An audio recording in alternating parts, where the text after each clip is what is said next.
Итак, мой любопытный незнакомец все так же запускает свой дрон.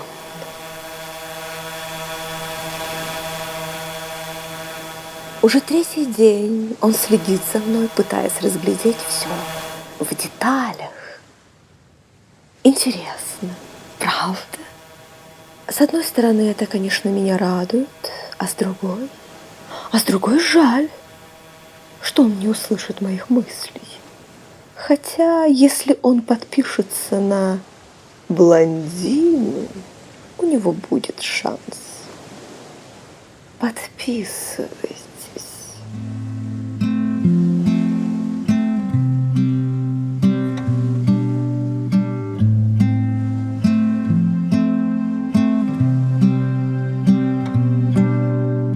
Бедность – это еще не самое страшное.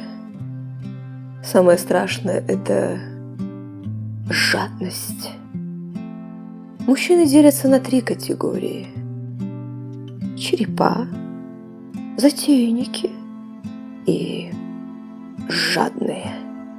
Череп – это самый красивый тип мужчин. Они высокие, статные, стройные, рост всегда уходит за 1,80 м. Они любят себя, высоко ценят, занимаются спортом, даже занимают призовые места по бодибилдингу. Они всегда в призерах. И даже такие науки, как химия или физика, им тоже легко даются. Они знают, что такое успех. Это практически идеал. Но есть одно «но», которое перечеркивает все их заслуги. Они большие зануды. С ними общаться практически невозможно. Они поучают тебя каждый миг, каждую секунду, пытаются тебя перевоспитать. Существовать вместе с черепом невозможно и абсолютно неинтересно. Череп – жуткий ревнивец. Я уверена, что Отелло был черепом.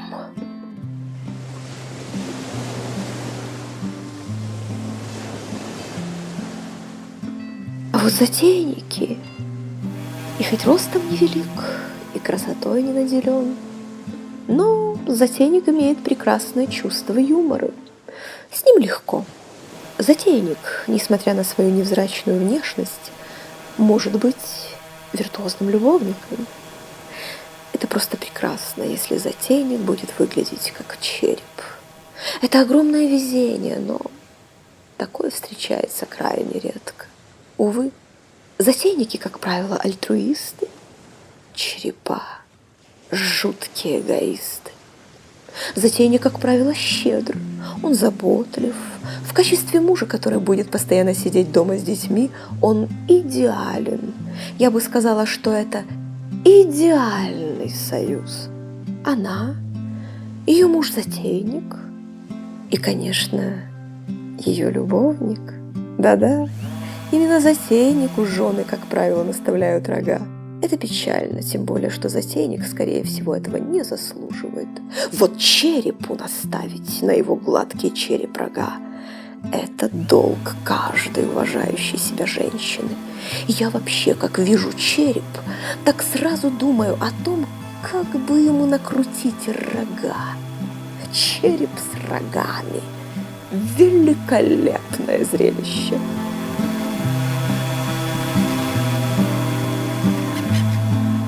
И ты, мой таинственный незнакомец, наблюдающий за мной уже 3-й день, не принадлежишь ни к тому и ни к другому виду.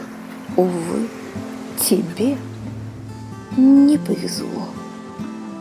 Ты жадный. Да, жадный. А жадный – это самый жуткий вид мужчин. Ужас жадных заключается в том, что они могут быть и черепами, и затейниками. Это универсальный тип мужчин. Жадный думает, что, купив дрон, он приобрел бесплатный билет в 7-й ряд в зрительном зале. Какая глупость! Даже если ты купишь телескоп, для того, чтобы подглядывать за раздетыми девушками, загорающими на дорогих яхтах, ты ничего не выиграешь. Вот если ты свой телескоп направишь в небо, и там увидишь звезды и большую медведицу, возможно, тогда в тебе что-то проснется. Но нет, не дано. Выйди, в конце концов, на улицу, познакомься с девушкой, отведи ее в ресторан, подари ей вечер. Но ты жадный.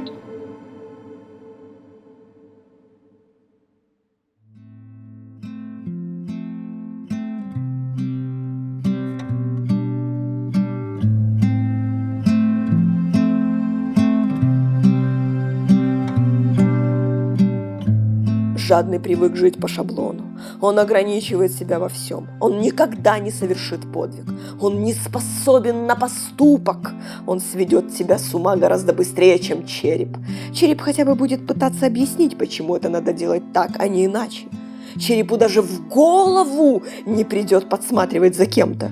Он прекрасно знает, что это непристойно. Жадный жаден на слова, жаден на буквы в сообщениях. О деньгах забудьте. Многие глупышки выходят замуж за богатых жлобов, думая, что эти жлобы будут с радостью делиться с ними своими средствами. Глупости.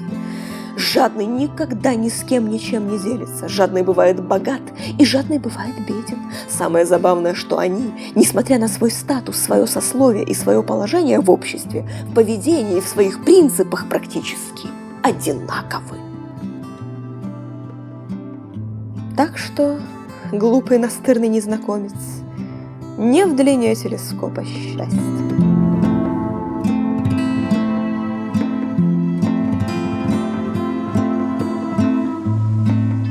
Но есть еще один тип мужчин.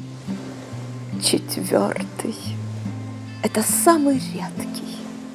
Это уникумы. Их единицы. Тут уж как повезет. Уникум может все и имеет все. Боже, неужели ключи от авто? Может быть, выйти замуж? Напишите мне в комментариях.